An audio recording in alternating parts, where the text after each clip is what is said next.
Bonjour et excellent réveil à tous. Merci d'être avec nous ce matin. Pour ceux que j'ai manqué hier, je souhaite le meilleur en 2022. Bonne et heureuse année à tous ceux qui nous suivent ce matin.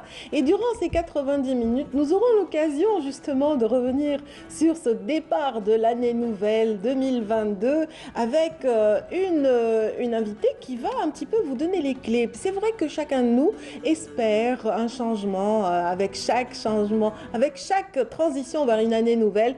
On a des rêves, on a des ambitions, on a des résolutions. Alors comment arriver justement à être le maître à bord pour tous ces changements? C'est ce que nous verrons avec notre invitée qui est qui sait de quoi elle parle. Restez avec nous tout à l'heure. On verra avec Madame Amel Lahrache, qui est psychanalyste, mais pas seulement ça, on verra. Alors, bienvenue encore à ceux qui sont avec nous. Dans cette matinale, nous aurons le plaisir d'avoir des guest stars, comme on dit. En l'occurrence, on a un artiste et du style Girois.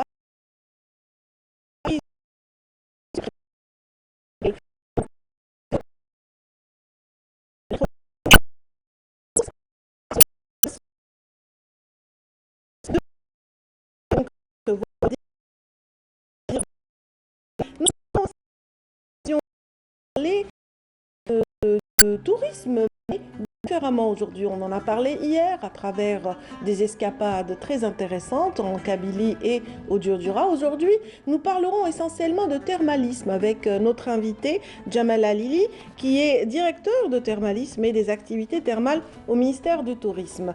Ce matin, nous aurons le plaisir de retrouver notre conteuse Siham Kennouch qui viendra, quant à elle, nous parler de mythes et rites. Aujourd'hui, on parlera de symboles symbole du mauvais œil entre superstition et réalité. On verra avec elle tout à l'heure. Les symboles du mauvais œil et justement, les détails autour de cet aspect en particulier. Ce matin, nous aurons aussi un ambassadeur de Tipaza, Abdelrahman Berti, artiste peintre, plasticien, vient à l'occasion de sa dernière exposition nous parler de ses nouvelles idées, de ses espérances en 2022 et aussi de sa rencontre avec le public du centre culturel de Cherchel, ou plutôt de Chenois. C'est à Cherchel en tout cas. Merci encore une fois d'être avec nous, mesdames, messieurs. Tout de suite, je vous propose de suivre les nouvelles du ciel avec Fariel Chir.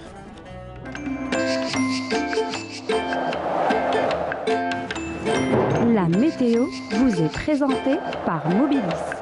Mobilis, أينما كنتم. Bonjour Feriel. Bonjour Abolazia. Ça va? Ça va très bien. J'ai été emportée par la musique du jingle. Ah oui. J'ai rêvassé un petit peu. Ça va? Ça va. Bien? Ça va. Voilà. Bon, pour cette troisième journée de l'année 2022, que j'espère que ça va être une belle année pour tout le monde. Voilà, beaucoup de santé, Votre de meilleure joie, de résolution de l'année, c'est quoi? J'en ai tellement. J'espère que je vais les laisser pour moi, comme ça je vais les faire, Inch'Allah. Voilà. Inch'Allah, j'espère que tout se concrétisera. Hein. C'est gentil, merci. Mais en tout cas, avec l'invité qui va suivre, on va comprendre que nous avons les codes pour justement diriger nos envies, nos rêves, vers la destination qu'on espère. Bon, on verra tout à l'heure. Oui, voilà. Après, c'est le Mektoub qui est aussi... Oui, voilà. certainement. Mais on va garder les pieds sur terre parce qu'on rêve beaucoup en général. Vous savez, moi, ça me permet de tenir. Oui, c'est vrai. Je rêve tellement, donc ça me permet de m'évaser, un moment d'évasion. Voilà. Absolument. Et que nous disent les cartes par rapport à cette journée? Radia, ce matin... le soleil partout. Oui, mais nous avons eu beaucoup de brouillard quand même au lever du jour. Soyez prudents si vous vous apprêtez à sortir. Beaucoup de brouillard. Tout d'abord, permettez-moi de vous souhaiter un excellent réveil. Bonjour à tous ceux qui nous regardent ce matin. Ravi de vous retrouver. Eh bien, aujourd'hui, le temps sera brumeux. Beaucoup de brouillard au lever du jour sur l'ensemble des régions côtières. Météo Algérie prévoit le retour du soleil. Les éclaircies reprendront le dessus au fil des heures, au nord comme au sud. Comme vous le voyez si bien, la carte parle d'elle-même. Le temps sera dégagé sur tout le pays avec quelques soulèvements de sable vers l'extrême sud, l'Oran Hogar, le Tassili. Les températures à présent, elles restent de saison, plutôt agréables au nord comme au sud. En effet, il fera 20 degrés à Tlemcen, 18 à Alger, on attend 17 à Annabas Kikda, 20 aussi pour Guelma, 18 vers Batna, 16 à Al-Bayod sur la partie sud, 18 Hassim Saoud Ouled Djellal, 19 Gardaya, entre 23 et 21 degrés au Sahara central, 20 à Tindouf, 17 seulement pour Janet, 18 à Tamanrasset et enfin entre 22 et 24 pour l'extrême sud et c'est le maximum. Place à présent à l'état de la mer. Pour aujourd'hui, nous aurons une mer belle, calme, avec des vents faibles sur l'ensemble des côtes algériennes qui varient généralement entre 5 et 10 km/h à l'ouest comme vers le centre et enfin entre 10 et 15 à l'est. Avant de nous quitter, place ce matin au nord, au sud de l'Afrique. Aujourd'hui, le temps sera mitigé, il y aura du soleil, mais aussi le temps sera variable à Lusaka, un temps pluvieux aussi à Kinshasa, Abidjan, côté température 36 sous un ciel passagèrement nuageux à Abuja, 33 à Kinshasa, 23 à Addis Abeba, 27 Nairobi, 27 aussi pour Antananarivo sous la pluie et enfin 34 sous un grand soleil à Windhoek. Merci pour votre attention. J'aurai le plaisir de vous retrouver au courant de cette journée pour d'autres nouvelles du ciel. À tout à l'heure.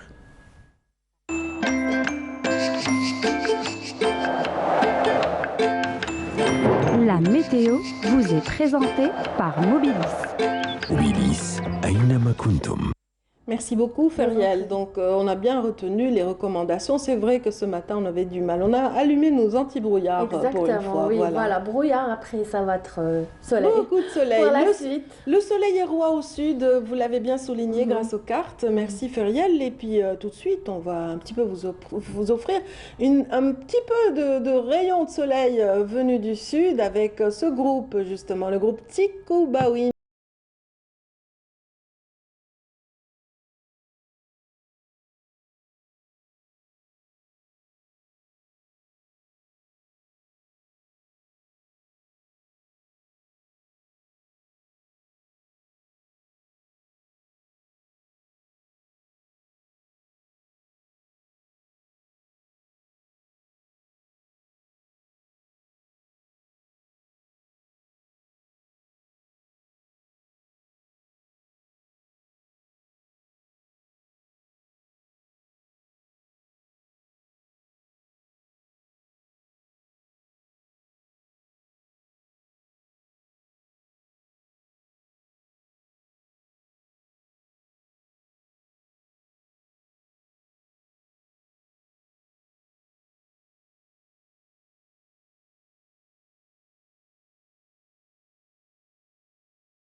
Tico Bawin qui nous interprétait Tineri, Tineri, qui est ce désert magnifique du côté justement du Tassili Nadjer, et bien sûr des régions très prisées durant cette saison du tourisme saharien.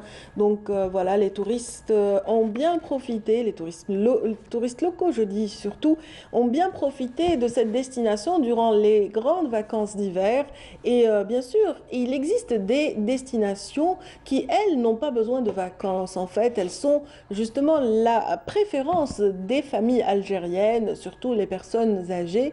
Donc il s'agit de thermalisme et aujourd'hui nous aurons le plaisir d'en parler avec celui vraiment qui chapeaute ce secteur en particulier. Il s'agit de Jamal Alili, directeur du thermalisme et des activités thermales au ministère du Tourisme. Bienvenue.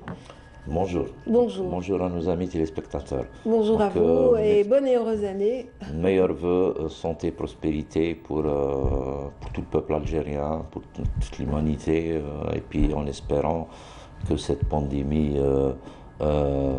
disparaisse et que les gens puissent profiter de l'ensemble des potentialités touristiques qui existent en Algérie. Absolument. Vous avez cité un petit peu cette pandémie. Cette pandémie a un peu impacté le secteur du thermalisme autant que le secteur justement hôtelier.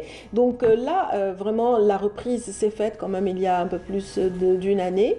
Et cela continue malgré les recommandations de vigilance. Oui, comme vous venez de le dire, la pandémie a touché un peu les secteurs économiques et beaucoup plus le tourisme qui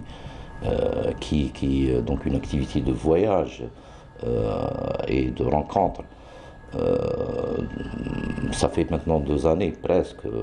Actuellement, ça commence à reprendre bien sûr en respectant oui, les règles d'hygiène.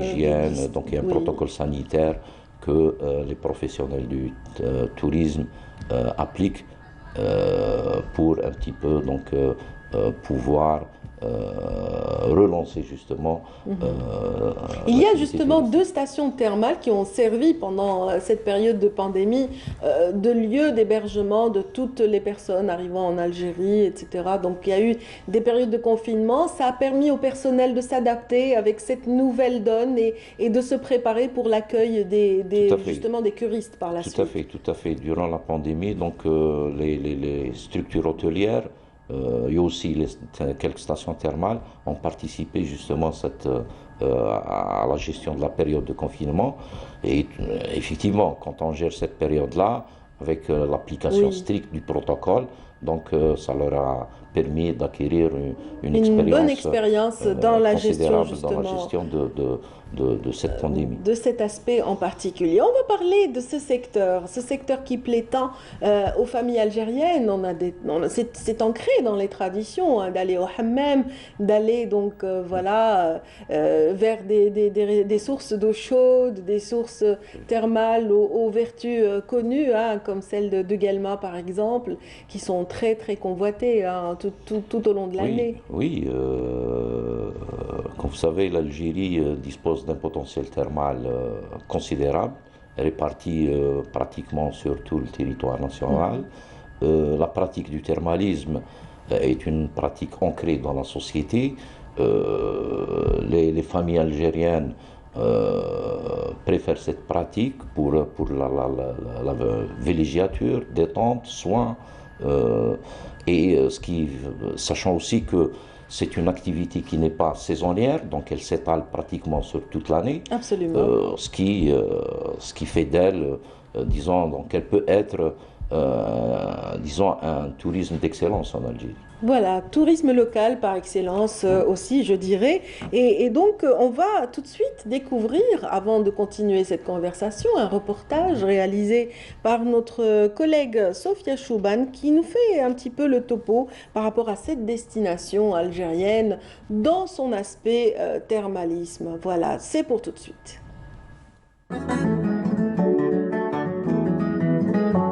Le tourisme thermal est en pleine restructuration grâce à un nouveau plan d'action du gouvernement. Le but est la promotion et la valorisation de ce secteur. L'Algérie recèle à cet effet près de 200 sources et plusieurs stations thermales en activité. Un potentiel non négligeable qui attire de nombreux curistes en quête de soins, de remise en forme ou de détente. La wilaya de Guelma est une région paradisiaque qui recèle des richesses naturelles et un potentiel hydrique important, dont les sources sont innombrables. D'ailleurs, le touriste et le curiste découvrent en même temps dans cette région beaucoup de sites archéologiques, sans omettre sa détente psychologique et physiologique.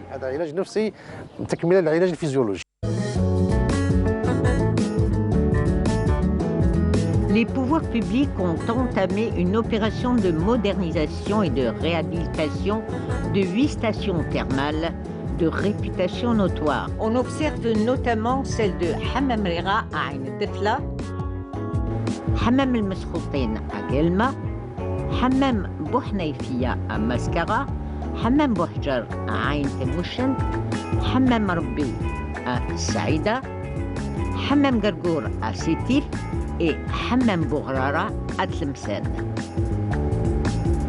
La plupart de ces sites disposent en outre d'équipements spécifiques aux soins pour curistes et d'un environnement propice au repos et à la détente de touristes affluents de toutes parts. سمعت بالحمام مسخوطين عنده كور على الكيف الوغ جيت وعندي سمانه بلي هنا وبديت نسحب بالراحه. Selon les données du ministère du Tourisme, le thermalisme en Algérie draine plus de 3 millions de personnes par an, sans omettre de signaler que les centres de thalassothérapie attirent quant à eux de nombreux curistes. الإقامة بحمام معدني يعني يتطلب على الأقل 10 أيام يعني في جميع الحالات الصحية، وهذا باهي تكون يعني ملاحظة علمية يعني دقيقة للمرض اللي جا به هذاك الإنسان. Une cure en station thermale nécessite environ 10 jours au patient, mais si son état nécessite un suivi pour soins, il doit revenir pour une cure de 21 jours, une fois par an. وكيفاش نقيموا الفعالية هذه الاستحارة الحموية؟ عن طريق 3 نقاط أساسية خاصة، هو ارتفاع قبولية المريض للداء تاعو أو الألم. العنصر الثاني هو التخفيض من استعمال المواد الكيميائية، الأدوية الكيماوية، c'est-à-dire diminution de la prise médicamenteuse. العنصر الثالث هو نقص في الغيابات المهنية. Ces stations thermales sont dotées de sources chaudes naturelles dont les propriétés thérapeutiques soulagent certaines maladies respiratoires, dermatologiques, rhumatismales et autres affections neurologiques. Le tourisme thermal demeure néanmoins par excellence le top de la destination Algérie, notamment en saison hivernale. Car pour se refaire une petite santé, rien ne vaut ce ressourcement au naturel. Et c'est vrai que cette saison hivernale affecte un petit peu les personnes âgées surtout, qui sont atteintes de rhumatisme ou d'arthrose, etc. Donc ils nécessitent en général un soin particulier. Oui, c'est vrai qu'il y a des soins qui se font dans les stations thermales qui concernent souvent les personnes du 3e âge. Mais après, aujourd'hui, on est en train de constater que cette filière touristique intéresse même les plus jeunes. Absolument. Qui y vont pour la détente. Pour la remise en forme. Voilà, oui. donc c'est devenu une pratique qui touche pratiquement toutes les franges de société, de la société. Très bien. Il existe des sources en Algérie qui ont des vertus reconnues mondialement, n'est-ce pas? On a cité tout à l'heure Hammam Skhotin ou Hammam Gargour également, donc qui ont des eaux assez particulières. Oui, donc Hammam Gargour qui est caractérisé par sa radioactivité, qui donc du point de vue radioactivité, ça a disons c'est un truc mondialement reconnu. Par contre, Hammam Skhoten, c'est un peu l'émergence de ces eaux à une température qui avoisine les 95 degrés Celsius. Donc ça lui donne aussi une particularité qui est mondialement connue. Après, c'est vrai qu'on parlait d'un bilan thermal. Actuellement, donc, le bilan thermal réalisé en 96, en 85 a été actualisé en 2016. En 2016, l'Algérie a identifié donc 282 sources thermales, 282 sources qui sont à 60% c'est des émergences naturelles et 40% c'est sous forme de forage. Ces forages ont tendance à exister beaucoup plus dans le sud du pays. C'est vrai qu'aujourd'hui, la volonté des pouvoirs publics, ça a été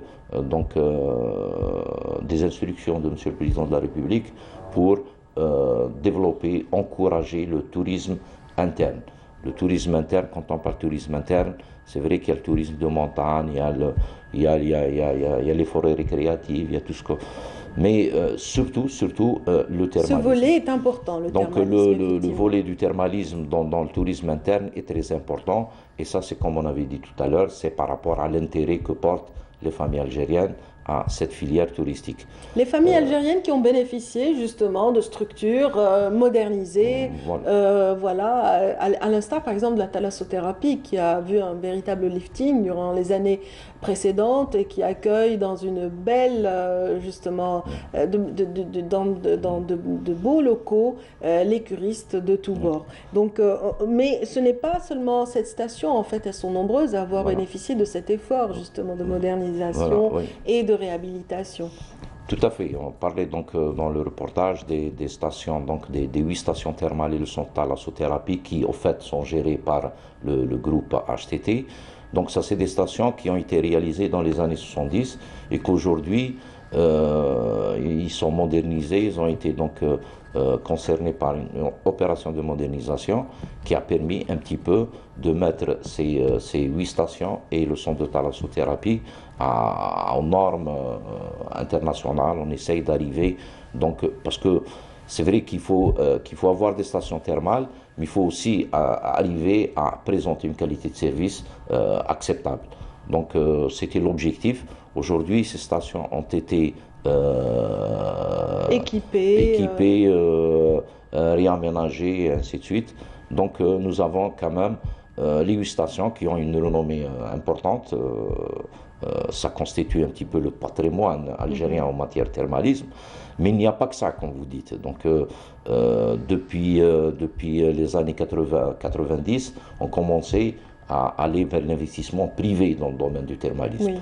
Aujourd'hui, c'est vrai qu'on a le secteur du tourisme a octroyé des concessions d'utilisation d'eau thermale pour la réalisation de stations thermales ou bien l'eau marine pour les centres de thalassothérapie. Mais par rapport aujourd'hui, nous avons 30 établissements qui sont en exploitation. Nous avons 30 établissements. 30 établissements privés ou là, entre public public, c'est 10. Oui. De toute façon, il y a 10 stations publiques. Tout le reste, les 20 autres, c'est des stations. C'est des investissements privés, à l'image des stations que nous avons à Galma, ou la Dali, Hammam el-Baraka. Elles sont nombreuses du côté de Galma. Il y a aussi 7 stations au niveau de Sétif, donc surtout à Hammam Soukhna, où vous avez au moins 5 stations thermales privées, des stations aussi à Biskra. Biskra, nous avons 2 stations thermales privées, en plus de Hammam Salhen, qui est connu aussi. Donc voilà, une trentaine de stations qui restent, disons-le, ça reste aussi insuffisant, mais nous avons 30 projets qui sont en réalisation. Dont 7 concernant la thalassothérapie en particulier, un secteur qu'il faut vraiment développer. Dans 7 projets de centres de thalassothérapie. Par rapport aux stations thermales, nous allons voir disons, le premier trimestre 2022, il va y avoir par exemple 2 stations qui vont rentrer en exploitation et qui sont à Hammam Sharaf à Djelfa. Aussi, Hammam Sharaf est une région qui est connue pour ses eaux thermales. En matière de thalassothérapie, nous avons un seul centre de thalasso privé et 2 publics. Mais en matière de projet, il va y avoir un autre centre de thalasso qui va ouvrir très prochainement à Oran. Un autre qui est à Tnes, dans la wilaya de Chlef, qui va aussi rentrer en exploitation. Faire le bonheur des curistes. Donc ça va permettre un petit peu, ça va améliorer, parce que l'objectif c'est quoi? C'est quand on améliore l'offre, on développe l'offre, ça a tendance à améliorer la qualité de service après. Absolument. Et il y a aussi même... Et qui dit qualité dit aussi personnel employé dans ces structures qui bénéficient également d'un beau lifting dans le Tout à fait. De ce côté-là, c'est vrai que dans le programme d'action du gouvernement, donc en matière de thermalisme, il y a 3 actions principales inscrites et pour lesquelles on est en train de travailler dessus. Donc, vous savez, l'Algérie, c'est vrai que nous avons des stations thermales, mais nous avons aussi ce qu'on appelle les bains traditionnels, les bains thermo traditionnels. Nous en avons aujourd'hui 34 bains traditionnels. Et l'action qu'on est en train de réaliser, c'est de réaliser des investissements au niveau de ces bains traditionnels pour améliorer la qualité de service. Les élever au rang de spa, les élever au rang même de stations thermales. Au rang de stations thermales. Et ça va se faire à travers donc un partenariat public-privé, parce que ces stations, dans leur majorité, elles sont gérées par les APC. Et aujourd'hui, avec les wilayas concernés, nous sommes en train de travailler pour lancer des investissements en partenariat avec des privés et arriver à les élever au rang de stations thermales. Carrément. En fait, c'est le message avec lequel on va clore cette rencontre, Monsieur Djemal Alili. Donc, dans la mesure où vous appelez justement les investisseurs à entrer en contact justement avec ces autorités locales, car il y a peut-être une vingtaine de sources qui demandent exploitation. Voilà, donc c'est vrai que les investisseurs, il faut qu'ils savent que nous avons déjà ces 34 bains traditionnels, donc il y a une action d'investissement sur les 34, mais aussi une vingtaine de sources aujourd'hui qui peuvent abriter aussi des projets de stations thermales en plus de la thalassothérapie. Nous avons un projet, donc on essaye d'arriver à avoir au moins 2 centres de thalassothérapie par wilaya, comme nous avons 14 wilayas côtières. Donc si on arrive à avoir 2 par wilaya, ça nous fera une trentaine de centres de thalassothérapie. Et ça réduira les coûts justement des cures, ça permettra aux citoyens de pouvoir profiter de cet aspect, le thermalisme en l'occurrence. C'est ce dont on a parlé ce matin avec notre invité aujourd'hui, M. Djemal Alili, que je remercie pour son intervention ce matin. Donc je rappelle que vous êtes directeur de thermalisme et des activités thermales au ministère du Tourisme. Merci pour cet éclairage. Et je vous souhaite encore à vous et à tout le personnel du ministère et tous ceux qui travaillent dans le secteur touristique une bonne année 2022, une année fructueuse. Inch'Allah. Merci beaucoup. Merci. Bonne continuité pour tous les projets qu'on attend impatiemment. Merci d'être avec nous, mesdames, messieurs. On va tout de suite vous offrir une petite évasion du côté de Ténès, cette fois-ci, avec ce phare qui fait justement l'éloge de cette région en particulier. Le phare de Sidi Marouane qui a énormément de particularités. C'est un très beau prémontoire qui veille un petit peu au grain, qui est face à la mer. Et la description la plus intéressante sera celle de Sophia Chouban tout de suite.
qui est hypnothérapeute et qui vient justement pour nous offrir quelques codes intéressants justement pour le démarrage de cette nouvelle année. Bienvenue docteur. Et bonjour. Bienvenue et aussi meilleurs vœux et bonne année.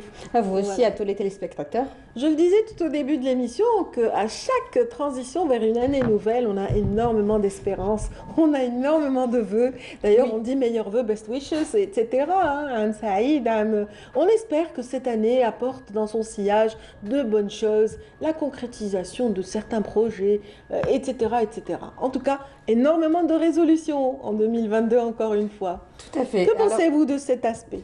Alors justement, quand j'avais annoncé mon passage à la télé hier, on m'avait demandé est-ce qu'il y avait une recette miracle. En fait, il n'y a pas de recette miracle, c'est pas ce que je vais faire avec vous.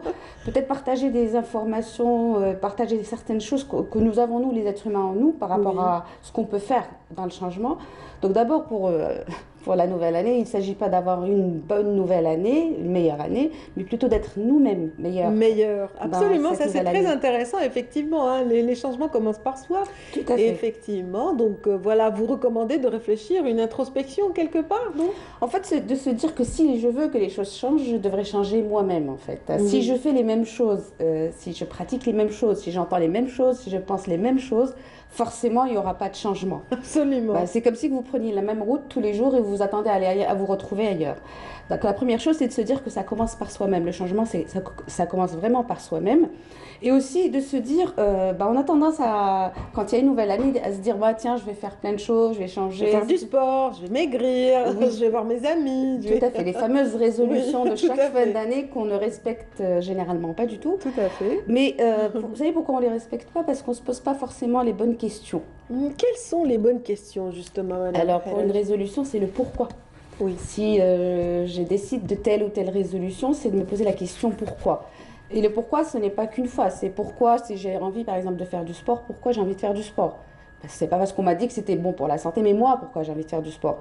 Et je vais plus loin dans le pourquoi. Ok, je veux avoir une bonne santé, mais pourquoi cette bonne santé ? Pour vivre en famille. Pourquoi la famille ? Parce que c'est important. Pourquoi le pourquoi jusqu'au sens du pourquoi. Et c'est là qu'on peut tenir généralement. Donc il y a ça déjà par rapport aux résolutions. Ça sert à rien aussi d'en faire une trentaine. C'est un non-sens. Hein. Commençons petit. J'avais posé la question tout à l'heure à Fadi El-Chir, donc celle qui nous présente la météo ce matin. Et je lui ai dit, elle me dit, j'en ai plein. Et donc, je les garde pour moi et comme ça, elles vont se réaliser. Ah bah oui. Il n'y a pas de recette miracle. Si ça reste dans la tête, ça restera tout le temps dans la tête. Les résolutions, il y a l'intention, ok, mais après, derrière, il y a l'action. Il y a l'action, tout à fait. Il y a l'action qui va, si vous voulez, réaliser les choses. Il y a aussi par rapport à la nouvelle année, si vous voulez, c'est une opportunité parce que ça représente un peu, en quelque sorte, un nouveau cycle. La Terre a mis 365 jours pour tourner autour du soleil. Bon, pour nous, c'est un petit peu aussi un nouveau cycle qui commence. Bon, il y a cette idée aussi, je veux que mon année soit meilleure, c'est moi qui devrais être meilleure. Il y a aussi l'histoire de sortir un petit peu de, si vous voulez, de ce cycle infernal de la pensée entre le passé et le futur. Parce qu'on est généralement en porte-à-faux entre le passé et le futur. On pense à ce qui s'est passé tout le temps, pratiquement tout le temps. Et quand on pense au passé, on est un petit peu dans une petite déprime, un peu de nostalgie, peut-être triste ou heureuse, peu importe, mais on est toujours dans quelque chose qui est dans le passé. Ou bien on ne met même pas vers le futur, on pense tout le temps au futur, on est dans l'anxiété. On est plutôt dans l'anxiété, on est trop dans le futur. Et entre les deux, il y a quelque chose qui nous échappe, qu'on appelle le présent. C'est le moment que je suis en train de vivre. C'est le moment c'est ce qui m'appartient. Et c'est là que je peux changer. C'est là que je peux améliorer les choses dans ma vie.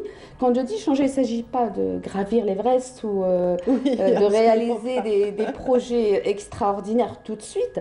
C'est des petits changements qu'on va instaurer. Parce qu'il faut savoir que l'être humain a besoin d'évoluer et de changer, que l'être humain est fait pour le changement. Absolument. Par contre, on n'a pas appris. On n'a pas appris à comment changer. On pense que le changement, c'est tout de suite arriver au sommet. Que ce n'est pas par pas. Au contraire, c'est commencer pas par pas. Alors, il y a ça déjà, c'est toutes ces notions qu'il faut garder en tête. Que le changement est permanent, que si je dois que l'année de Et parfois on a des attentes aussi. On a des attentes de notre environnement direct, de nos proches, de nos amis. Hein. Vous pouvez attendre longtemps. Voilà. Vous pouvez attendre. Si vous attendez de l'extérieur que les choses changent de l'intérieur, ce n'est pas possible. En fait, le changement commence par soi-même. Il n'y a personne qui vous rendra plus heureuse que vous-même, en fait. Ça commence, si vous voulez, ça rayonne de l'intérieur. Je vais vous utiliser une métaphore. Une étoile n'attend pas que les autres étoiles l'illuminent. Elle brille elle-même. Éclaire, oui. Elle éclaire elle-même.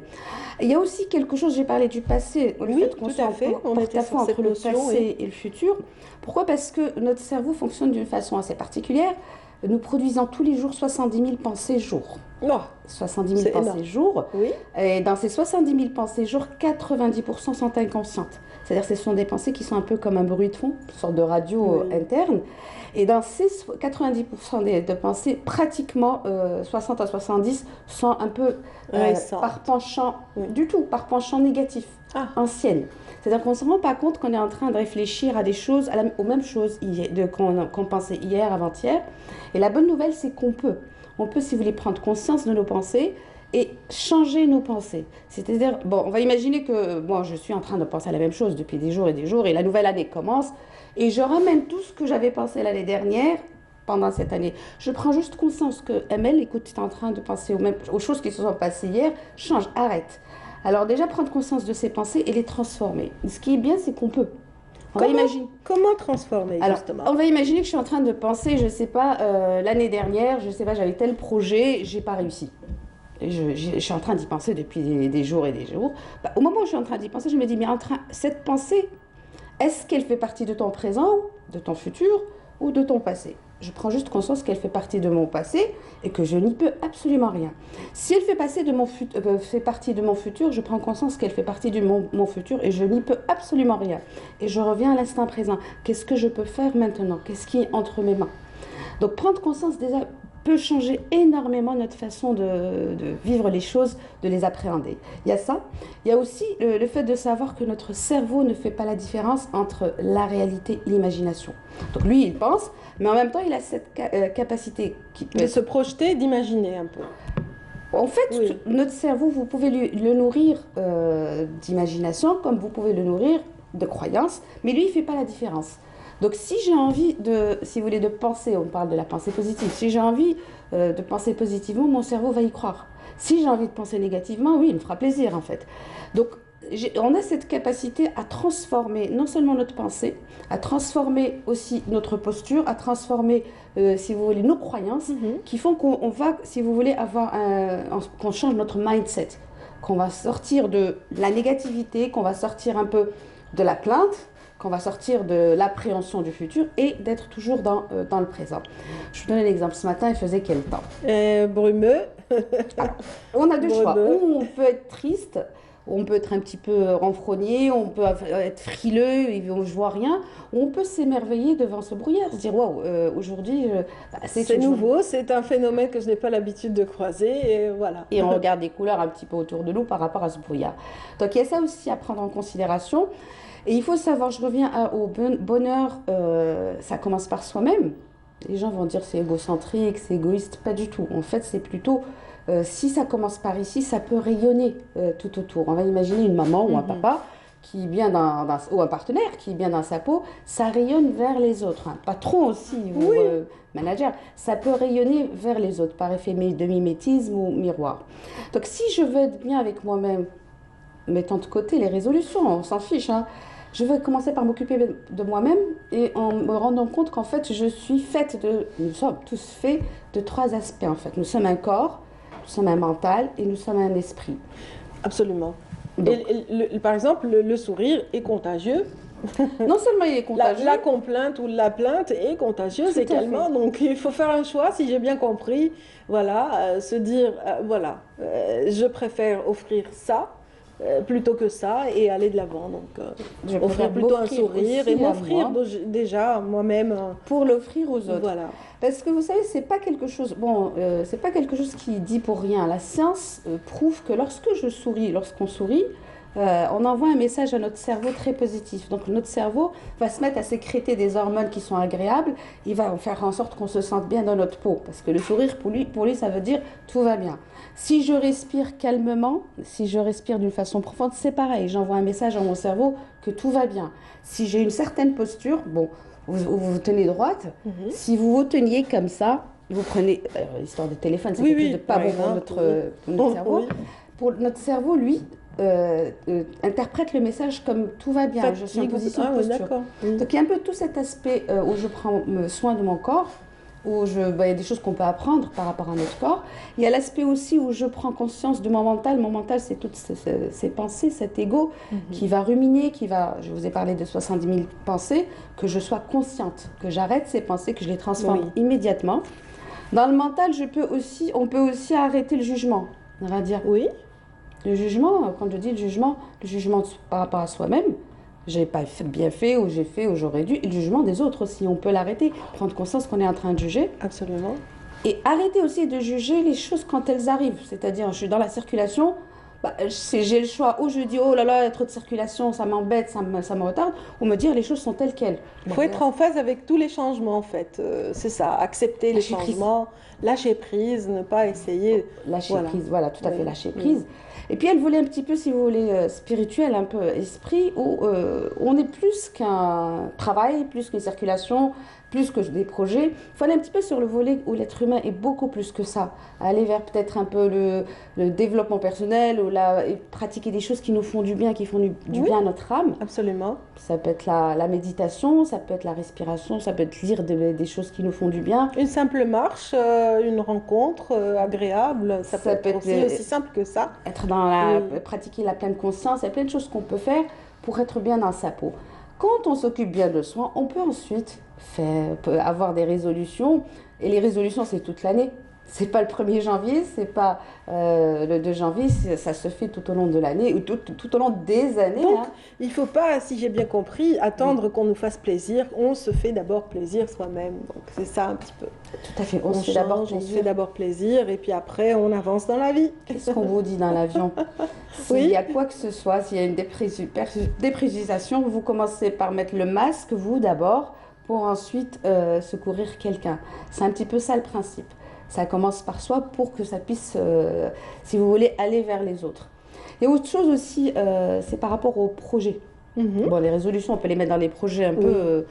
Je veux faire du sport, c'est un projet, ou là, je veux développer mon entreprise. Ou je veux voyager, je veux ceci, je veux cela, oui. D'accord. Et là, on a tendance un petit peu, si vous voulez, à se focaliser sur le résultat.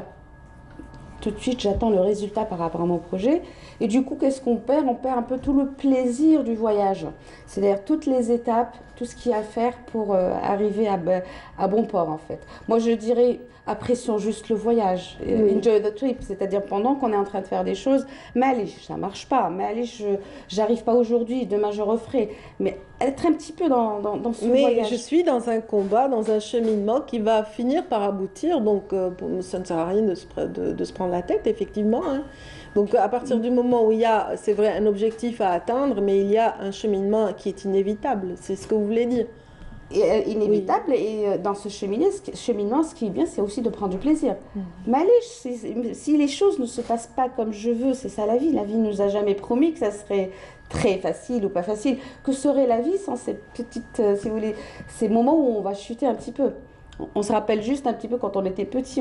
Quand on était petit, c'était pas du tout pour nous important c'était pas grave si on tombait. Quand on a appris à marcher, on est tombé, on rigolait, on a rigolé. Absolument, on reprenait, on a marché, ensuite on a couru, on a sauté, etc. C'est un petit peu ça, un peu le principe, revenir un peu à cette âme d'enfant dedans nous, retrouver l'émerveillement que la vie nous offre, même si on est adulte, même si on est parent, même si on est chef d'entreprise, même si toutes les situations possibles, retrouver cet émerveillement que l'enfant dedans nous a toujours, qui existe toujours à l'intérieur. Et puis bon, par rapport à cette aussi capacité de banaliser les chutes ou les échecs, ou voilà, lorsque ça ne marche pas comme on le désire, c'est aussi un motif de rebondissement. Il faut vraiment rebondir, c'est ce que vous voulez dire. Je dirais plutôt lâcher prise. Lâcher prise, parce qu'il y a des gens qui vont vous dire des choses un peu graves, que je ne peux pas banaliser, je sais pas, j'ai perdu de l'argent, j'ai perdu un être cher. Plutôt lâcher prise. Relativiser. Relativiser et vivre les choses, parce que nous avons des émotions, elles sont bien là pour être vécues. C'est-à-dire qu'on ne peut pas faire le tri sur les émotions qui sont quelque chose d'extraordinaire, c'est magnifique. Il n'y a que les humains, enfin peut-être les animaux ont des émotions, on ne sait pas encore, il paraît que oui. Mais c'est quelque chose d'extraordinaire chez l'humain d'avoir toute cette panoplie d'émotions, que ce soit la joie, le dégoût, la colère, la tristesse, ou si vous voulez la surprise, c'est magnifique. Et les vivre comme des cadeaux, que l'être humain a la capacité de vivre. Donc lâcher prise par rapport à cela, et plus on lâche prise, si vous voulez, plus on est en harmonie avec soi-même, plus on se connaît, plus on est dans l'instant présent, plus on vit les choses avec émerveillement.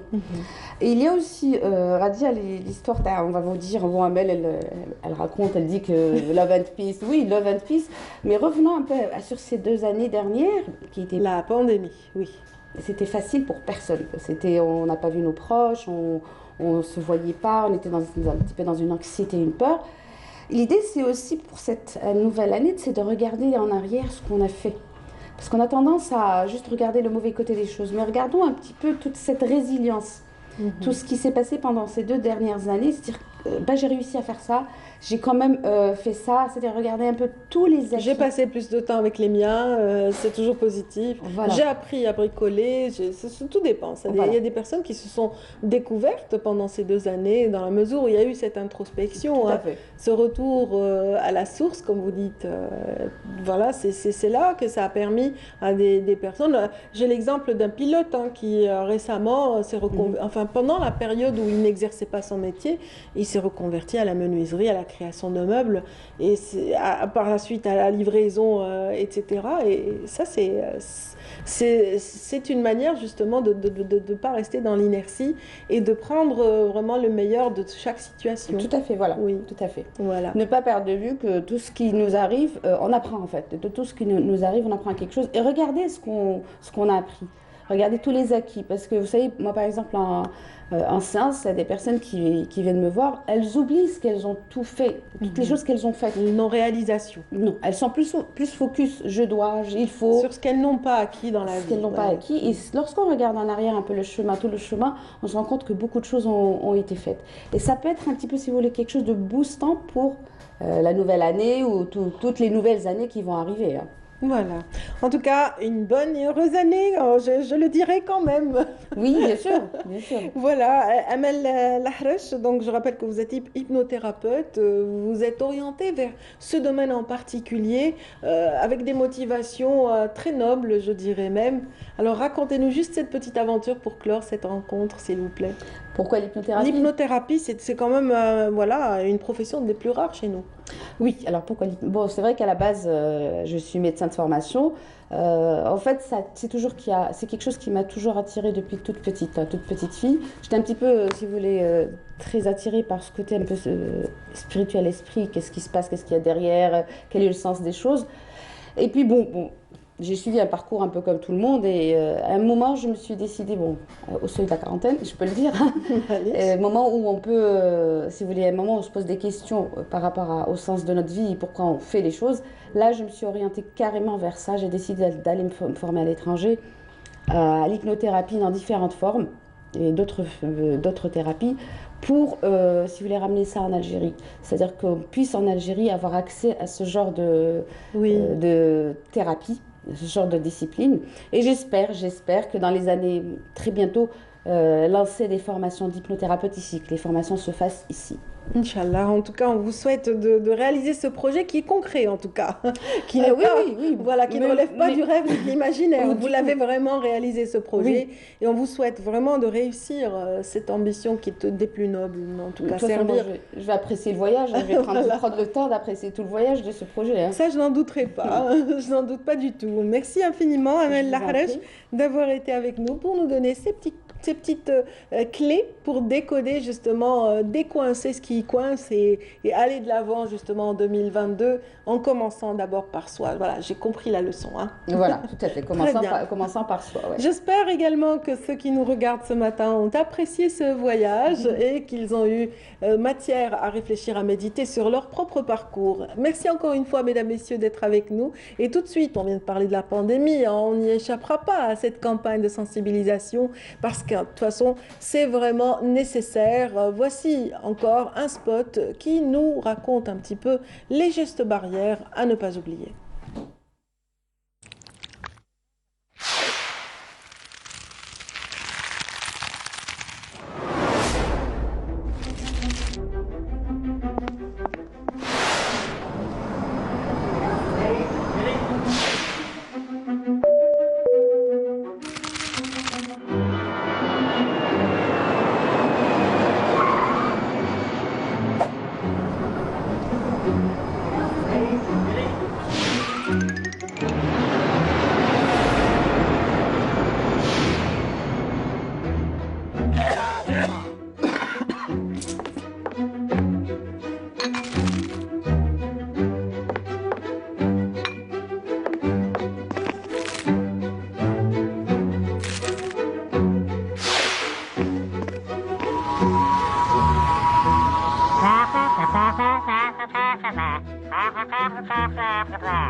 le voyage, eh ben, Siham Kenouch est là justement pour nous faire découvrir des mythes et des rites dans sa rubrique. Bonjour Siham. Bonjour, bonjour, bonjour à vous tous, les jours matinaux, je veux dire.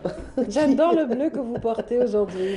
Ouais, en fait, c'est fait exprès. Ah, Ouais, alors ça va avec la rubrique. D'accord. Mhm, Vous avez parce qu'en choisi fait, aujourd'hui de nous parler de tous ces symboles-là qui sont dans notre esprit et puis dans dans des rites universels, on va dire, pas uniquement chez nous, Absolument. et qui sont qui nous protègent du mauvais œil, entre guillemets, bien sûr, il faut y Très bien. croire. Donc Voilà. on va parler, vous l'avez dit, de mauvais œil ce matin. Donc Exactement. le mauvais œil entre symbole, vérité et aussi superstition. Alors qu'en est-il? Qu'est-ce que c'est que d'abord? Comment on peut définir le mauvais œil? Vous avez une image déjà qui À décrit votre quelque chose, avis, un œil. S'il est mauvais, pourquoi est-il mauvais? Parce que tout simplement, ça dégage une très mauvaise énergie. C'est quelque chose qui va vous donner quelque chose qui va être lourd, ça va vous stresser et vous-même, vous allez très très mal réagir. Du coup, tout va tomber à l'eau et vos projets aussi. C'est ce qu'on appelle le mauvais œil. Alors, Ah bon, ça concerne nous-mêmes? non, ça Moi, je concerne pensais que une autre énergie voilà, cette qui va énergie se négative transmettre transmise vers à vous et quelqu'un qui d'autre. va vous mettre dans une bulle qui n'est pas bonne du tout. Il y aura du stress, il y aura de l'angoisse, il y aura une mauvaise confiance en soi, une mauvaise estime, exactement. Et du coup, tout va être chamboulé. Et ça, c'est le mauvais œil. Donc, ce sont des ondes négatives. C'est une énergie négative. Il faut éviter les gens pessimistes, les gens négatifs, les gens qui ont justement le mauvais œil. Pour s'en protéger, d'après l'aspect général ou d'après nos croyances, parce que ça reste des croyances, vous savez, parce que le mauvais œil, bon, C'est on peut s'en passer universel, une hein, main. c'est pas seulement Et c'est chez une nous, croyance effectivement. universelle très orientale aussi, un petit peu du côté de l'ethnie, Amérique latine, etc. Il y a ces croyances-là, mais c'est très oriental et maghrébin, en fait. Il faut savoir que chez nous, ben, on y croit au mauvais œil. Hein, on fait de tout. Déjà, la couleur qui est anti-mauvais œil, c'est le bleu. Voilà, donc c'est pour ça que je me suis en bleu. Donc le bleu, c'est une couleur, à l'origine, c'est une couleur de deuil. Pourquoi? Parce qu'on dit que la Vierge Marie portait le bleu quand on a sacrifié, donc on crucifié donc le Christ. Et ça reste une logique très chrétienne. Et c'est à partir de ce bleu qui représentait le deuil, la couleur est devenue un bleu protecteur. Donc une couleur qui est protectrice du mauvais œil. D'accord, donc ça commence par la couleur et non pas les formes. Hein, non, ça commence déjà par la couleur. Il y a un autre aspect de la couleur bleue, d'ailleurs j'y arrive. Il y a autre chose aussi, il faut savoir que chez nous, donc il y a beaucoup de symboles, d'ailleurs ça varie d'une contrée ou d'une ville à une autre. Par exemple le cactus du côté d'Alger, un petit peu du côté est de l'Algérie, on aime bien mettre du cactus. Ah oui, oui, dans toutes les nouvelles constructions, on voit un pot comme ça de cactus. Dans les nouvelles constructions, il n'y a pas que le cactus. Il y a le fer à cheval. Par contre, le fer à cheval, c'est pas contre le mauvais œil, mais pour la bonne chance. Ah, en fait, c'est pour la chance. Je pensais que c'était pour le mauvais œil. Ah non, alors le fer à cheval, ce n'est pas vraiment pour le mauvais œil, mais c'est pour porter chance. Il y a d'ailleurs une belle histoire qui remonte à Jean-Baptiste et Christ une fois, une autre fois, je vais vous la raconter. Mais il faut rester aussi dans les nouvelles constructions. Chez nous, il y a le fameux... Le pneu. Ça symbolise quoi, le pneu? En fait, c'est rond. C'est juste que c'est rond. Et dans les anciennes croyances, tout ce qui est rond, c'est un talisman, c'est un cercle vicieux. C'est-à-dire, tout ce qui se dégage de vous reviendra à vous. Et du coup, le chemin est rond, donc vous voyez que c'est comme ça. En fait, bon, donc c'est, il faut dire que c'est un rituel. Hein, Oui. il n'y a rien de vrai de ce qu'on est en train de dire, messieurs, dames. N'y croyez pas trop. On Bon, parle si seulement de maintenant, symbole. ça vous concerne. Hein, si vous voulez y croire, allez-y, mettez donc un bleu. Il n'y a pas de souci. Alors, le signe le plus universel contre le mauvais œil, c'est bien sûr, C'est la main de Fatma, n'est-ce pas, comme ça. celle que j'apporte ici Oui. dans mes boucles d'oreilles, Ouais. par exemple. C'est une petite main de Fatma. Vous voyez, elle est gravée, bien instruite et tout. En fait, le signe n'a rien à voir avec le mauvais œil. C'est un signe phénicien qui dit que si vous continuez ou C'est si pas vous marchez, judéo-chrétien? non du tout. D'accord. C'est phénicien en fait qui dit si vous trouvez une main comme ça dans l'ancienne Phénicie, c'est que attention derrière ce territoire il y a les territoires ennemis. C'est tout. Donc c'est un stop. Vous voyez la plaque de stop. Alors la main de Fatma était comme une plaque de stop. À partir de là, il y a l'ennemi. Et au milieu justement de cette main de Fatma, il y avait un œil bleu. Vous voyez Oui. quand le bleu revient.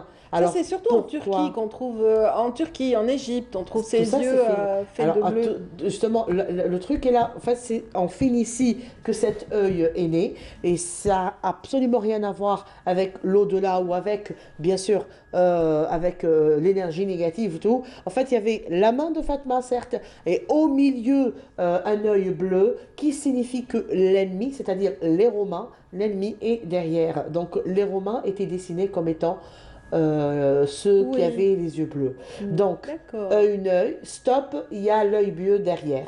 Il faut lire ça D'accord. comme ça. D'accord. Ah, il y a fil des temps, etc. Bien les sûr, années. ça c'est un change, petit les peu... interprétations Tout à diffèrent. fait. On a donné une autre approche. Il y a une autre explication cependant pour l'œil bleu, comme on le voit ici. Par exemple, Oui, tout à il y a fait. ici un Voilà, grand il y a symbole. beaucoup de- Alors, vous avez deux symboles qui se suivent du mauvais œil pour protéger les mauvais Ah, œils. le C'est des poisson aussi C'est des talismans, oui. En fait, voilà, vous voyez ça. Alors, ceci est en bleu. Et ce bleu, justement, vous voyez l'œil bleu, justement. Et ça, on appelle ceci l'œil d'Horus. D'accord, Hein, oui. Horus, Oui. qui est un dieu égyptien et qui est censé avoir deux yeux. Alors, un en Voilà, blanc je disais et bien que c'était un l'autre symbole jaune. égyptien. Tout à fait. Donc, ça, lui, Horus. c'est l'œil d'Horus. Alors, il avait deux yeux, le soleil et la lune, avec lesquels il protégeait le monde. Donc, le soleil et la lune, avec lesquels il protégeait le monde. D'accord. Et ceci, quand c'est bleu ainsi, donc c'est l'œil d'Horus. Et c'est aussi un signe qui protège du mauvais œil. Nous avons le poisson. Vous savez, le poisson qui revient énormément en Tunisie, par exemple. En Tunisie, il y a beaucoup de vêtements qui sont Décorés, brodés. avec des poissons. Il y a des chapeaux, forme de poisson. كاين شاشية تاع المختن تاع المطهر aussi avec du petit poisson. poisson. Et puis à Annaba, par exemple, les femmes à Annaba, à Guelma, à Constantine, quand ils mettent leur ceinture d'or, ils ont de petits poissons qui pondent là juste à Qui côté. pendouillent, effectivement, ouais, je l'ai Voilà. déjà vu. Alors nous avons aussi cette croyance qui dit que le poisson, mais تحكمش, donc ça je vous glisse. lance un défi d'essayer d'attraper un poisson poisson. comme ça va sûrement glisser. C'est comme ça, votre mauvaise énergie, bon, pour ceux qui l'ont, vous pouvez la garder. Si on porte le symbole du poisson, ça veut dire que vous n'allez jamais m'atteindre. Donc, D'accord. ceci est ça reste des croyances, hein. Ça reste beaucoup de croyances. Maintenant, dans les plantes, nous trouvons aussi beaucoup de plantes. Donc quand on dit Khamsa ou chiffre 5, donc c'est toujours le même symbole. Oui, comme ça, bon, il y a ceux qui ont essayé d'interpréter ceci autrement, qui ont fait le rapport entre les chiffres 5 et Al-Ma'udhatayn ou Surat Al-Falaq, qui a 5 versets. Oui. On dit Khamsa, c'est-à-dire 5 versets, etc. Non, en fait, le symbole est beaucoup plus ancien, beaucoup plus vieux que ceci. Mais il faut savoir que dans les plantes aussi, dans certaines pierres, il y a aussi cette croyance et on pense que par exemple le sel va aussi chasser les mauvaises mauvais énergies. esprits. D'accord. On prend une pincette comme ça et عين الرجل في المنجل وعين المرأة في الجمرة وعين الحاسود لا تسود. Allez, je celle-là, me la dernière, je la retrouve. Je me retrouve. Et puis, il y a des plantes, par exemple, le fijla, le hentit. Tu te mets un petit peu ici, ça va te protéger du mauvais œil. Rien du tout. En fait, le mauvais œil, si vous y croyez aux mauvaises énergies, on le disait tout à l'heure, l'hypnothérapeute, toute la bonne énergie est en nous, il faut juste la sortir. On est dans le même esprit. Et voilà. On est dans le même esprit. Voilà. Donc, que ce soit du poisson, un œil, la couleur bleue, tout est dans la tête, tout est dans la tête. Voilà, c'était tout pour aujourd'hui. Merci infiniment, Sihem. On vous retrouvera avec plaisir demain. Oui, pourquoi pas, pour décortiquer un conte. Ah, avec plaisir. Moi, j'adore cette étape en particulier. Donc, la conteuse, votre conteuse, c'est demain à la même heure, mesdames, messieurs. Mais pour aujourd'hui, on en a fini avec le mauvais œil et ses symboles. Merci beaucoup, Sihem. Je vous en prie, à demain. Voilà, soyez protégés. Âme je préfère positive. Une bavette bleue. Ah, ça c'est encore mieux. Allez, une bavette bleue pour finir la journée, bien sûr. Et ça, on n'arrive pas à s'en défaire. On espère vraiment, allez, puisqu'on est dans les vœux, on espère vraiment que cette pandémie cède un petit peu prochainement, Inch'Allah, en 2022, 2023, pourquoi pas. Voilà. Merci encore une fois d'être avec nous, mesdames, messieurs. Tout de suite, on va vous proposer un portrait, une découverte, la dextérité aussi de ces mains, justement, de cet artisan donc, qui excelle dans le travail du cuir. Il a été présenté et rencontré par Fari El-Hamdi dans ce reportage. De base, quelques fardeaux de cuir et toutes sortes d'objets posés en vrac. Dans son petit atelier, Mustafa Boulacheb, fils de la Kasba, pratiquant la maroquinerie depuis son jeune âge. كنا نقراو الصغار ونقراو ونخدموا مع والدينا هنا في القصبه، كان يكونوا نخدموا في الديور، كاين اللي عندهم الحوانت تعلمناها. انا مولا 9 سنين بديت نتعلم هذه الصنعه هذه. نافون نخرج من المسير نجي نعاون بابا، بعد بالعقل نكبروا معها، كبرنا معها. وصلت للمرحله وين كنت نقري نجي ندير 2 سوايع 3 نخدم معاهم في الدار. مامي ما كانت تخدم، بابا حنا فاميليا كاع نخدموا، ولا فامي ديالنا كاع في الجلد هذيا. ومن بعد واش نقول لك، ومن بعد تما حبيتها بعد ما وليت نقري. انا في بدايه السبعينات دخلت في لونسينيمون بريمير، بديت نقري وميم طون نخدم هذه الصنعه هذه. ومن بعد في 78 خدمت حوالي 7 سنين في لونسينيمون. ديميسيونيت، قدمت الاستقاله. زعف بابا الله يرحمه، خويا زعف عليا، قالوا لي كيفاش ما تشاورش وانت تقري وتقرا وتكمل. قلت لهم لا انا حبيت الصنعه هذه، ماذا بيا ما تروحش، حبيت ندخل فيها. قال لي دبر راسك، خسر عليا كلمه بابا، كلمه واحده الله يرحمه وجميع المؤمنين. قال لي يا وليدي واش نقول لك، مول الحرفه ما يجوع ما يحفى والرزق على الله. Un métier auquel il s'accroche vaille que vaille, en dépit de toutes les contraintes. Son atelier est situé dans la basse Kasba, un lieu où il évolue depuis des décennies. خدمه باليد، يعني الصاك نبدا كاين اللي نقعد فيه نهار، كاين نقعد فيه يومين، كاين اللي نقعد فيه 3 ايام. وراكي تشوفي صاك دوق هذايا من البارح، هذا دوق من البارح، انا هذا ورايح نمونطيه. واش هو ما خليه باسو، علاش الطابع هذا كنطبعو لازم ينشف، واللصقه كنجي نلصقو لازم ثاني تنشف باش تلصق، ومن بعد ما نتقبوش تمتم، لازم يقعد حتى الغدوه باش اللصقه تشد مليح باش كي نتقبو ما يتحلش. والناس كاين اللي ما تعرفش عن بالهم دوك الصاك خلاص غير لصقو يوجد. نو، le du temps ou la patience pour travailler.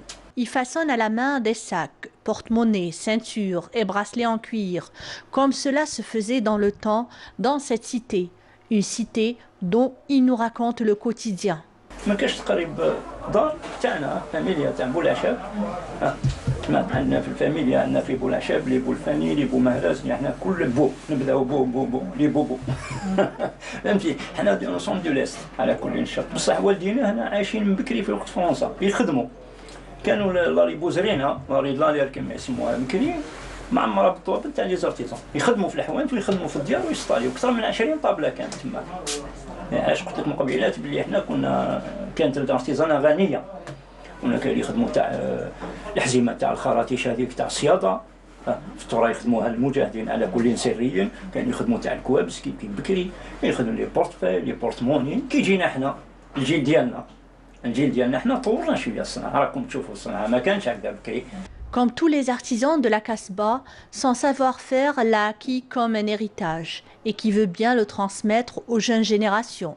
Pour Mustapha, l'artisanat d'une façon générale n'est pas une impasse dans laquelle on atterrit suite à un échec scolaire, mais un savoir-faire ancré dans nos mains et imprégné d'une tradition millénaire. Et on va tout de suite parler de main tout aussi experte, celle de l'artiste peintre et plasticien Abdelrahman Barti, qui nous fait l'amitié de venir depuis Cherchell ce matin. Bienvenue. Merci, bonjour, je suis très heureux d'être parmi vous. On est tout aussi content de vous recevoir, vous qui êtes digne représentant justement du monde culturel de la wilaya de Tipaza, je dirais. Oui. Voilà, si vous êtes parmi nous, Abdelrahman Barti, c'est parce que vous venez de clore une très belle exposition au niveau du centre culturel du Chenois et voilà, ce qui vous a permis d'aller à la rencontre de votre public encore une fois. Oui, tout à fait. Après la pandémie, à cause de la pandémie, c'était devenu rare, mais on était très contents. J'étais très content de revoir mon public, venir voir mes œuvres au centre culturel du Chenois, le complexe, sous l'égide de l'ONCI. Oui, on va certainement voir des images de cette belle rencontre. Il y a eu comme toujours, je suis un surréaliste, donc j'ai présenté à mon public des œuvres surréalistes, mais quand même pas trop loin de la réalité, parce que toute chose a pour source c'est la réalité de l'être humain. Même quoi que le surréalisme c'est le défoulement du subconscient, mais ça reste toujours ça vient de on la a reçu réalité. ce matin une hypnothérapeute qui nous disait que justement le cerveau était truffé de pensées, 7000 pensées par jour, et la plupart sont celles du subconscient. Oui, donc voilà. Donc c'est logique que ça s'exprime chez vous. Donc c'est un choix plastique. Mais en fait, vous n'êtes pas loin de la réalité, dans la mesure où il y a aussi des émanations du présent dans vos expressions. Tout à fait, il y a des images que l'œil regarde, que le cerveau intercepte, que nous-mêmes on ne s'en rend pas compte. Et des fois, il y a, comme le disait André Breton, le surréalisme, c'est le défoulement du subconscient. Oui. Voilà. Donc, et c'est toujours la réalité. Et le surréalisme en Algérie, il n'est pas étranger. Non. Nos grands-mères connaissaient qu'est-ce que c'est l'explication des rêves et tout ça, c'est du surréalisme. Absolument. Le mauvais œil, comme je regardais, c'est du surréalisme. C'est-à-dire, le surréalisme, c'est quoi? C'est l'expression de nos craintes et de nos joies bien enfouies dans notre âme. Voilà, c'est vrai que certains traduisent la perception de ce qu'ils voient. Vous, c'est ce qu'il y a à l'intérieur qui transparaît dans ces toiles où l'on voit la femme, une présence. Voilà, on voit d'ailleurs une image. Je dis femme et la femme est apparue comme par magie. Oui, et la femme, et Dieu créa la femme. Et Dieu créa la femme est partie aussi. Notre société est profondément matriarcale dans le fond. C'est-à-dire. La pierre angulaire de la famille, c'est la mère, c'est notre mère. Et c'est la femme, c'est notre épouse. Donc, et l'Algérie aussi, c'est une femme. Absolument. Donc, la femme, elle doit être omniprésente, en tout cas dans vos toiles. Dans tous ses sens. Oui. Et dans toutes ces dimensions spirituelles et morales. Oui, il faut dire que la femme algérienne est une femme extraordinaire. J'imagine aussi qu'elle a marqué votre vie, hein, cette femme, votre mère, votre fille actuellement, ma fille, qui est ma artiste, femme, votre épouse. C'est-à-dire on est très proches, tous les êtres humains sont très proches de leur mère, mais notre société, elle est plus encore. C'est-à-dire la mère, elle est sacrée. La parole de la mère, elle est sacrée.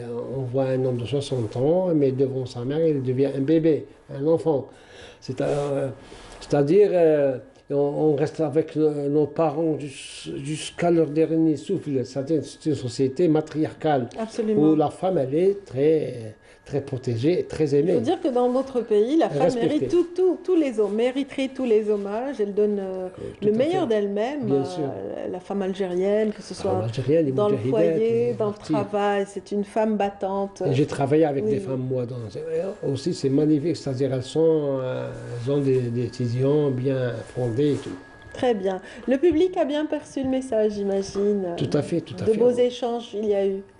Tout à fait. J'ai un public surréaliste. C'est-à-dire les gens, depuis le temps, il y a des gens ont grandi avec moi. Donc ils me suivent Parce qu'on a un public magnifique en Algérie. Absolument. Il est très pointilleux, il veut savoir, il veut comprendre. Et c'est presque dans chaque maison, il y a un dessinateur.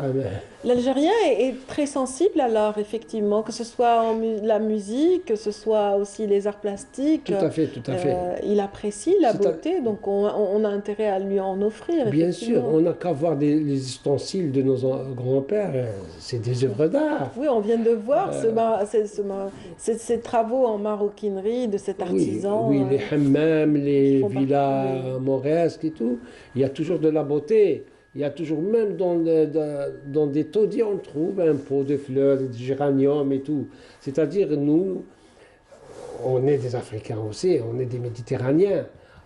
On est au bord de la Méditerranée, le bleu, le grand bleu et tout ça. Oui. C'est magnifique. Donc, ça donne des, comment on dit maintenant, positive day.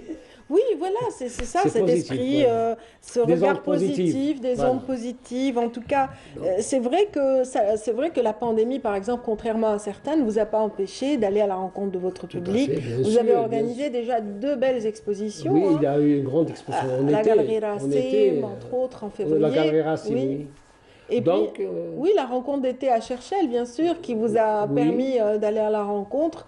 Donc voilà, c'est dire que votre esprit est toujours voilà, et se bat, c'est-à-dire en voyage. la volonté de vivre. Oui. Et nous, on aime, c'est-à-dire, il y a de la joie, quand il y a le soleil, il y a de la joie. Oui, vous êtes dans une région face à la mer, Voilà. un endroit très ensoleillé. C'est-à-dire quand il y a le soleil, comme on dit, la misère est moins pénible, le soleil, comme disait Charles Aznavour, oui, voilà. paix à son âme. Voilà, donc, paix à son âme, oui. Donc, on vit dans un climat agréable quand même, par rapport agréable, c'est-à-dire la nature n'est pas hostile. Oui. Donc, ça nous permet de donner la part des choses à l'esprit.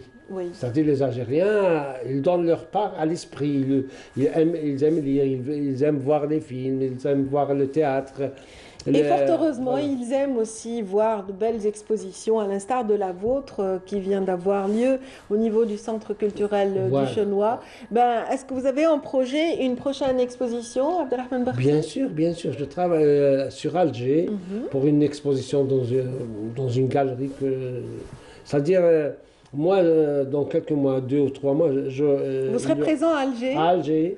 Moi, mon travail, je produis et je présente mon produit au public. C'est ça. Très bien. C'est ma technique. Oui, vous ne gardez pas longtemps l'œuvre en attente d'être sollicité. Vous allez vers votre public. Souvent, je pars à la galerie avec des mains attachées de peinture. Je peins toujours.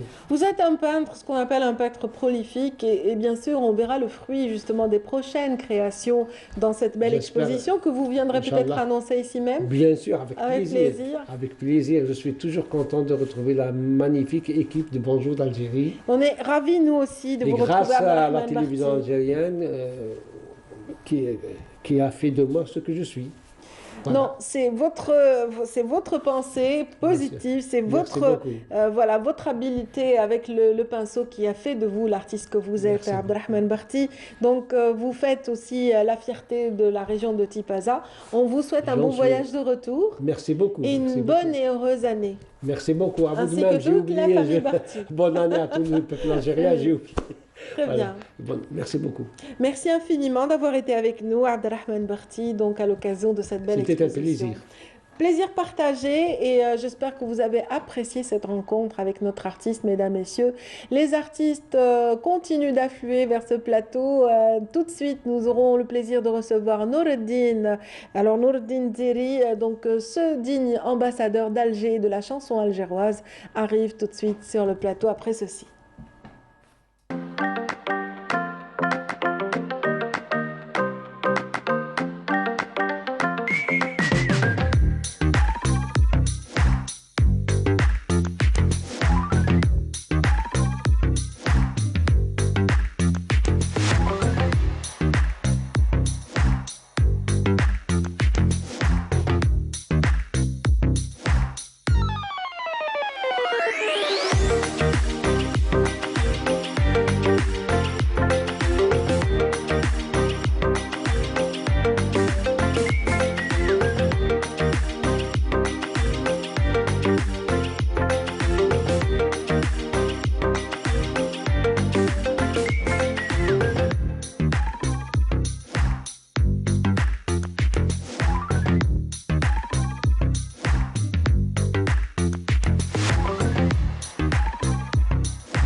Nourdine Zeri est parmi nous ce matin. Il nous fait le plaisir de démarrer cette année, donc 2022. Tout d'abord, on va lui souhaiter vraiment une bonne et heureuse année. Bienvenue. Bonjour, صباح الخير عليكم.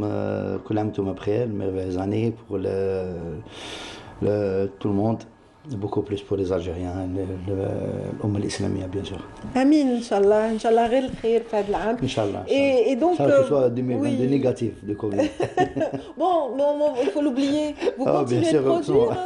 La preuve, c'est que vous êtes venu vers nous avec un très beau single qu'on va certainement écouter pour la première fois sur le canal Algérie. Oui.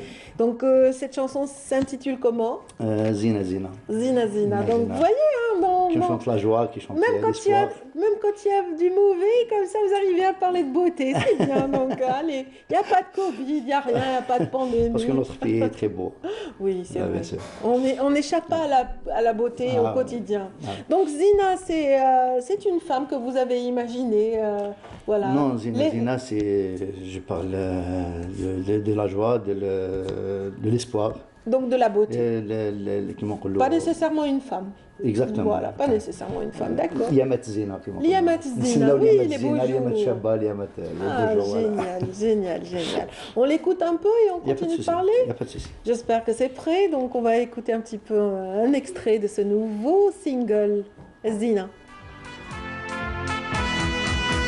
Zina, Zina, Liamat Zina, الفرح يجينا علينا يدوم زينة زينة أيام الزينة الفرح يجينا علينا يدوم شحال بكينا مصرف بينا هاد الغبينا زحت اليوم شحال بكينا مصرف بينا هاد الغبينا زحت اليوم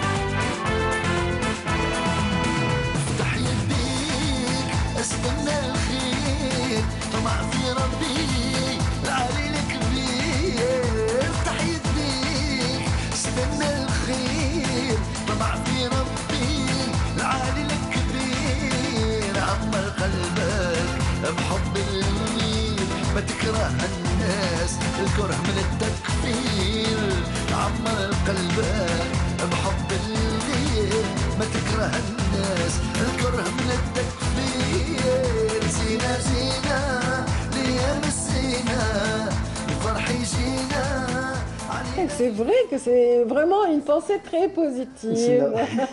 فكرتنا في الايام الزينه effectivement. ان شاء الله ان شاء الله جايات خير من رايحات. ان شاء الله, on l'espère. En tout cas, c'est très festif, c'est joyeux. La voix est audible, très agréable à écouter. Un timbre de voix, j'espère que ماشي كيما موالفين يسمعوني.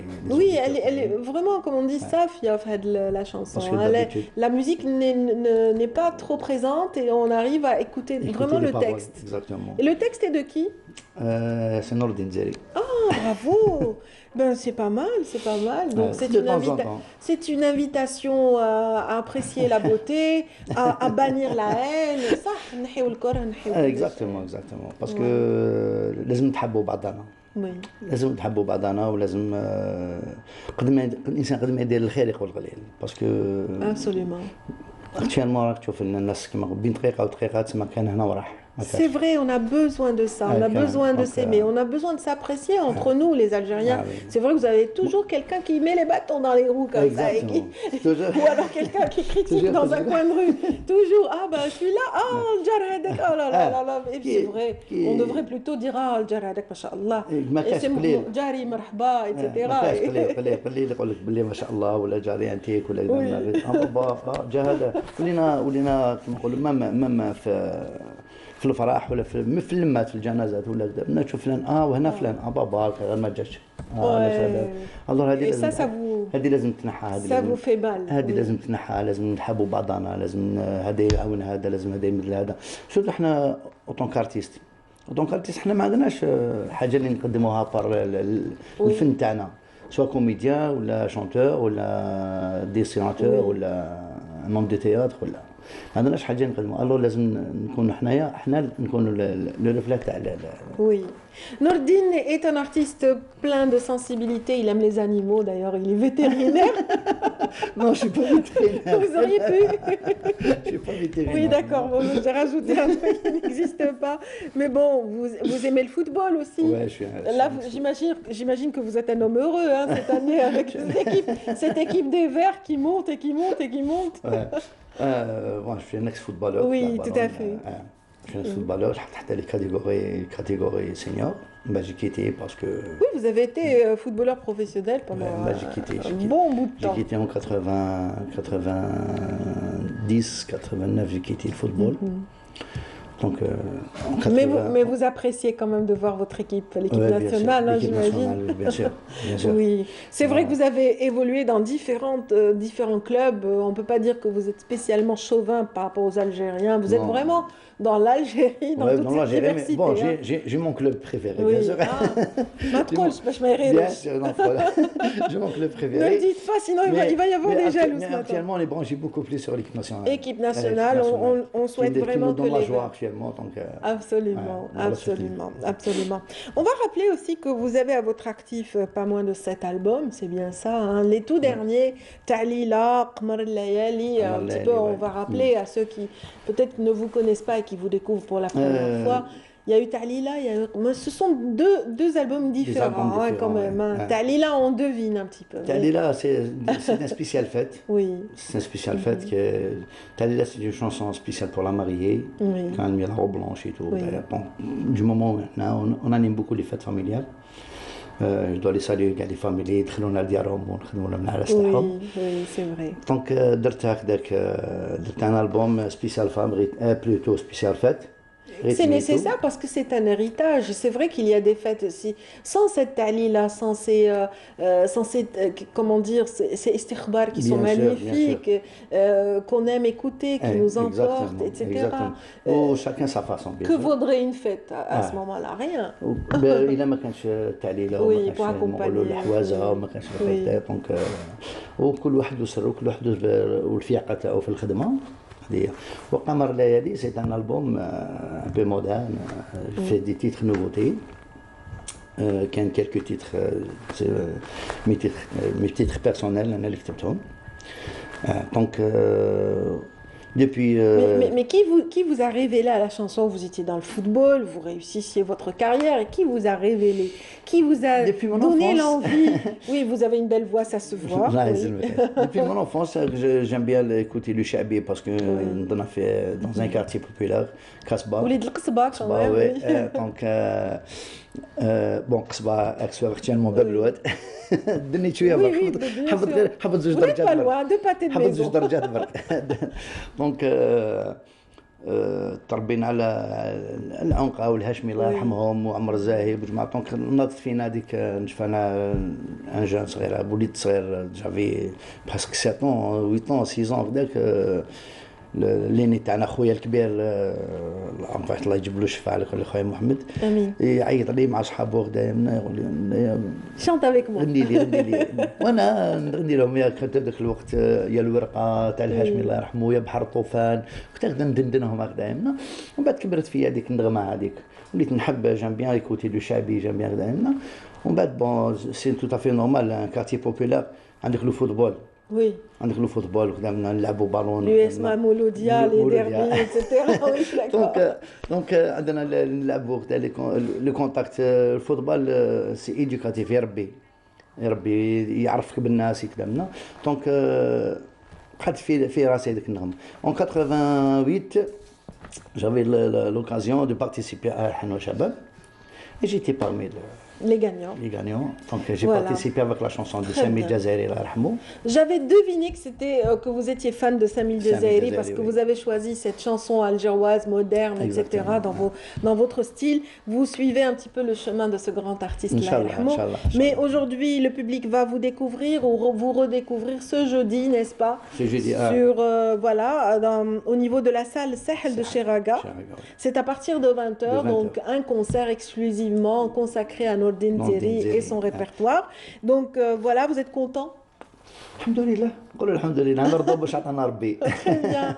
C'est vrai que voilà, les concerts se font rares et donc là, grâce à l'Arc, Agriculture et Londa, ce concert va être possible. Vous allez à la rencontre de votre public à Cheraga. J'espère qu'ils vont venir.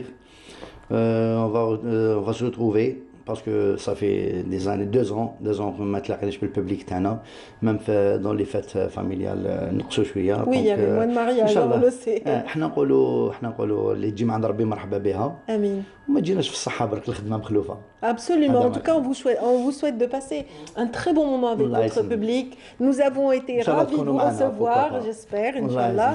En tout cas, j'espère qu'ils seront nombreux à vous rejoindre à la salle Sahel Cheraga à partir de 20h. Oui, on peut le donner, on peut le donner.